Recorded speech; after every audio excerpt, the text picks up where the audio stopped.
Alright guys, I'm here back again. Gonna talk about what happened recently at One Friday Fights 1. I'm not gonna talk about the whole card because I have a video coming out talking about One Friday Fights as a whole and why I don't really cover them that much. Because there isn't much worth really covering there, not much happens on One Friday Fights, but that's a side point. We're gonna talk about these two guys. The two newest signings, per se. I know Yuki signed. I don't know if Kaito's officially signed to one as a fighter. Could have been one contract, stick like Nadaka. And I think the original one with Murat was supposed to be a one contract fight too. Anyway, I'm here to talk about how exactly things went and what exactly I think is probably going to come next for both Yuki Yoza and Kaito Ono. And here's the thing, I'm highlighting something right away. A K1 champion in Yuki Yoza on the right, and a shoot boxing champion and a former Rebels champion. Rebels is now known as Knockout in Japan, so defunct. Think of like Bellator. Bellator is dead. It's the PFL now. Yada yada yada. So let's move on. So Yuki Yoza showed us exactly the fighter everyone who followed him thought he was and knew he was. No, seriously, it was an incredible performance. I loved it. I'm glad that it went the way it did, and let's talk about it. He proved his ability and that the K1 fighters are not second-rate fighters the way Chat Yudang will have you believe. He dominated a young fighter in Elbrus primarily using kicks. Like again, when he fought Petdom, when he fought like guys like Aaron Clark, a lot of guys in K1, he primarily punched and kicked very beautifully. Really showed beautiful karate kickboxing. But in the guy in Elbrus Osmanov, a guy who's super talented, good boxing, spinning attacks, incredible kicks, jumping knees, he beat him by just kicking him. He barely punched out. I think he threw like at most like 10 fights the whole fight, which is insanely low output for punches. But he just spammed kicks all fight, and it wasn't just like low kick spam. He was spamming inside kicks, outside kicks, calf kicks, body kicks, rear leg attacks, attacking the rear leg of Elbrus. It was insane. No punch offense. No punch offense, and that's incredible to me that a fighter's able to do that. Now, not just that, is that Yuki literally said, yeah, the thing about Elbrus is that he shows pain in his face when he gets hit with a big shot. And Elbrus literally, for like half of the fight, he was like, ugh. Every time Yuki would tag him with a brutal calf kick, because like, it was crazy. Like, you would hear, both kicks were loud, but like, Elbrus Osmanov would wind up a big ass round kick, and Yuki would block, and you hear that bang. But then you hear the from like Yuki Yoza's kicks, and you just see Elbrus just brutally getting marked up. It's like incredible, like the karate style conditioning and how underrated it is, even compared to something like Muay Thai, like shin and fist conditioning. Because again, we'll get into that, gets at the bottom. So yeah, man, he had him grimacing in pain. He had him backing up. He was dominating him. Like, he knocked it, like, Elbrus would go for flying knees and kicks, and Yuki would still try to leg kick him midair and knock them out of the air like twice. At one point, he spun them midair. It's an insane highlight. It's on one's YouTube channel. Check it out. And then on top of that, he broke the trend, guys. He broke the Japan curse of Japanese fighters just taking a big fat, especially kickboxers and Muay Thai fighters, taking a big fat, specifically, not all of them, right? Specifically Team Vasilius, every one of them has lost this first fight until now. So that's really good to see. Broke that trend of having a bad debut and won. And he had an answer for everything Elbrus Osmanov did. Because Elbrus was trying to kickbox. He was punch, kick, knee, and Yuki to block, return. He'd kick you to turn. Everything that Elbrus threw or Elbrus did, he had an answer for, and Elbrus couldn't figure him out and was just in pain the whole fight.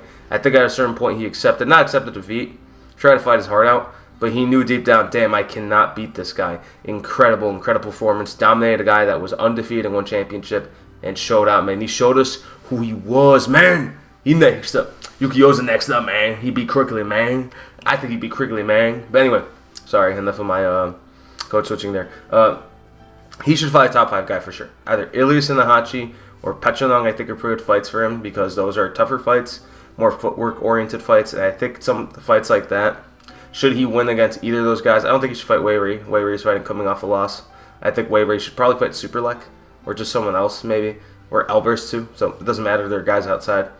But yeah, man, I think that's what's next for, I think that should be next for Yuki Yoza. And again, he fought with no hand wraps, which is crazy. I wish I included the photo of him without the hand wraps, but that was just incredible to me. Like, he's just a fucking madman. And apparently he says that, like, wraps makes his hands stiffer. I don't think it's like he's trying to be tough or cool. He'd just rather fight without hand wraps. So I don't know if that's why he's been punching less recently. But again, he used to do the traditional Makiwara board punching fist conditioning, which fucks up your hand. But hey, he'd be really good at bare knuckle, I bet. Anyway, so that's what I got to say about Yuki Yoza. Don't want to glaze him for too long. I already glazed him for like 3 minutes straight. So let's start hating. Let's start hating on the guy that I kind of always had a bias against, and I'll admit that. In Kaito Ono. Kaito Ono. I'm going to get a little bigger here. Kaito Ono is exactly the guy that I thought that he was. And what I mean by that is that this is a trend that I've seen, especially how he fought Mohammad Siasarani, he fought Tiana Bisjani. In the face of adversity, in face of a good opponent who can give him a good fight, who can like actually catch him, he's always gunshot.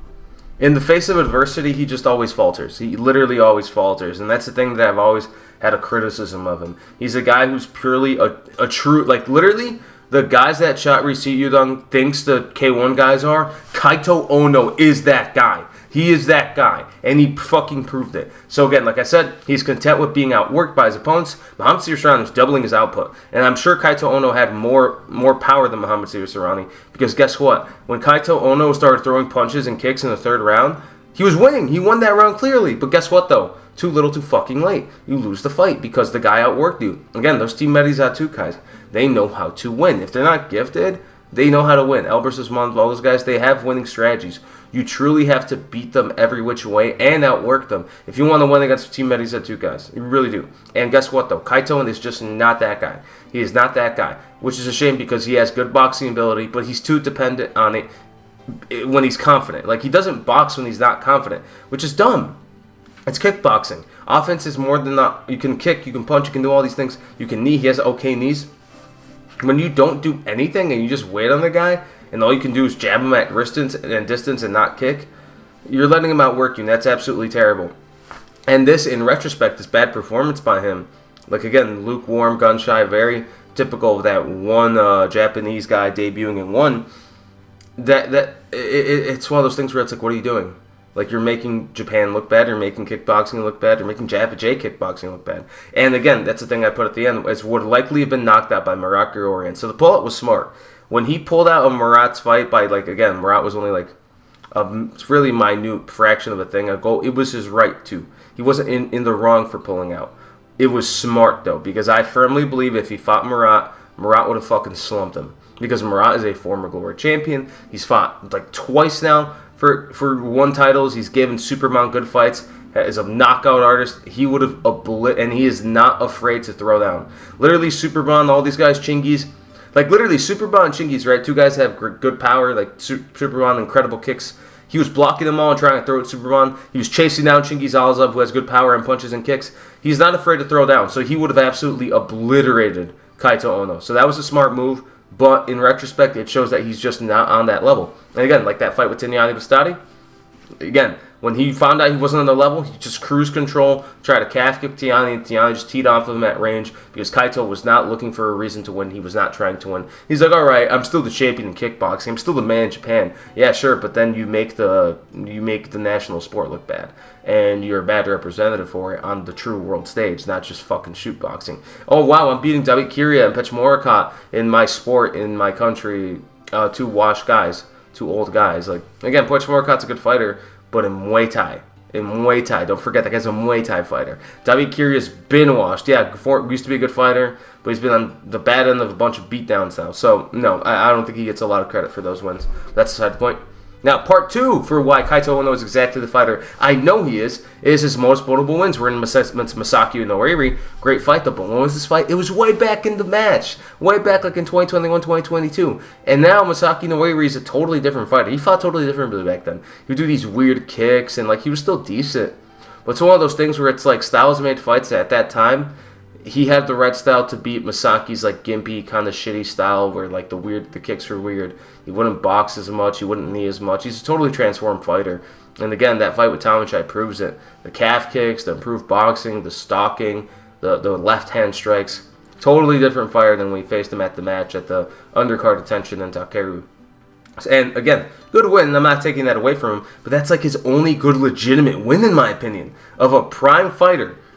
And then after that, his second best one is Stoyan Propravlensky, a fucking robbery. That was at a Glory X Rise cross promotion. Go watch that. It is on YouTube. It is a fucking robbery. So no, I am not impressed by Kaito Ono. I do not think he's that very good of a fighter. I think, like I said, I think he made his career in shoot boxing and Rebels, none of those knockout. Rebels, Knockout's actually a decent promotion. I like them. They have a lot of Kung Fu More guys there. So when I can watch them, the one time I have, because I'm sorry, I'm not staying up to 3 a.m. But when it comes to that, it's one of those things where, like, dude, your limit is the Japanese national scene. If you go to Glory, if you go to one, you might make the top 5, but you lose to almost all those guys there. Kaito is like at that fringe world level, in my opinion, where like he's like an IBO champion in boxing, but he probably will never hold any of the major 4 titles if they're decent champions there. For a boxing reference, or think about a guy who like might win a Bellator title, but you know, for like, think of Pitbull, right? Pitbull's a good guy, right? But a lot of people are like, yeah, he probably can't beat Max, probably can't beat and prime Pitbull, not old man Pitbull. He probably still wouldn't beat Max, still wouldn't beat Jose. Like, he could beat them, but he'd give him a good fight, but he's outside that, like, he's at the top 5 level or outside of it, although I think I jumbled that example a bit, but that's beside the point. And here's the thing. Chatri Seetyodong was right about him.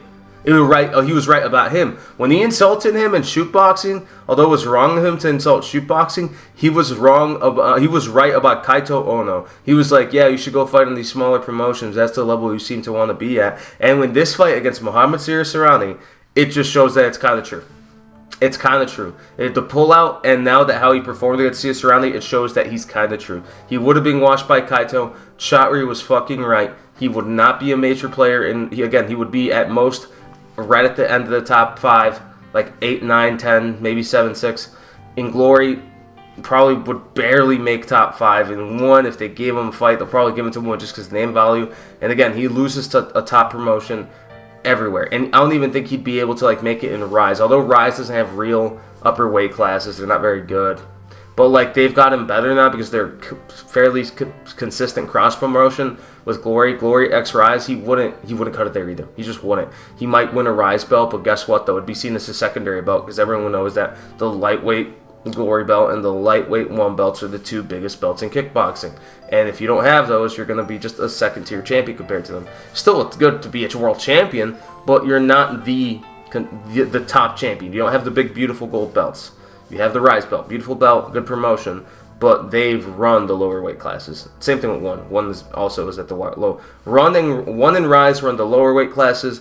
Glory runs welterweight and above pretty much. But yeah. Other than that, though, that's all I really got to say about Kaito. I don't know if he ever comes back to 1. Again, if it was a 1 contract stint, I think he's going to do exactly what he did after he fought Tignani. Go back to shoot boxing and try to fight old guys that you used to fight in Glory, like Eric Gouillet or something like that, or David Kiria, and just keep doing that. And I think if he does stay in 1, I think he ends up like Rafi Boak. He takes like 2-3 losses in a row, or he trades wins for losses and maybe gets a title shot if like off a pullout. But yeah, I don't expect much from Kaito Ono. And other than that, though, I want to thank you guys for being here. Thank you for watching. Hey, please like, comment, subscribe the video if you want to see more stuff like this. I try to make as much content as I can. Again, this PowerPoint format, let me know if you guys like it. If it's ass, let me know. Again, I like your feedback. I like talking to you guys in comments when you guys do. It's the best thing I can do right now because I literally just got off of work. I was working like at 3 a.m. today. So please forgive me for not being able to do the exact same production value. I'm trying to give you something that still looks decent. This isn't just me talking with this in the background. I want to give you guys a little more something to follow, make the video more engaging. But thank you guys in all seriousness for even being here. I'm probably going to do Fight Companions for the next 1 event. We're definitely doing Glory 100, so look forward to that. 2 Fight Companions of the month is going to be great. Other than that, though, thank you guys so much. And Crush is on tomorrow. I think I'm going to watch that, but I probably can't stream it. But other than that, though, guys, you take care. Have a good night. God bless.